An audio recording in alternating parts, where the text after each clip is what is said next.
வாங்க இன்னைக்கு இந்த முருங்கீரை வச்சு வடை எப்படி செய்யுதுன்னு பார்க்கலாம். 2 மணி நேரம் ஊற வச்சு தோரம் பருப்பை மிக்ஸி ஜாரில் போட்டு அரைச்சி வச்சிங்க. அதை கூட இப்போ பச்சை மிளகா சேர்த்துக்க போகிறோம்.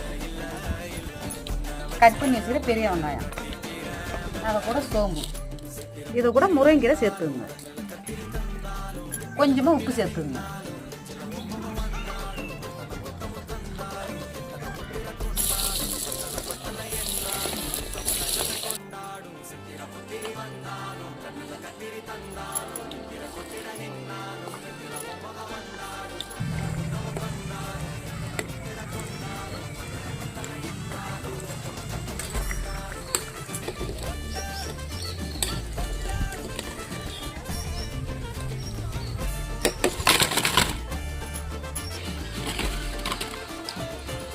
சேனலை சப்ஸ்கிரைப் பண்ணாதவங்க சப்ஸ்கிரைப் பண்ணுங்க, லைக் பண்ணுங்க.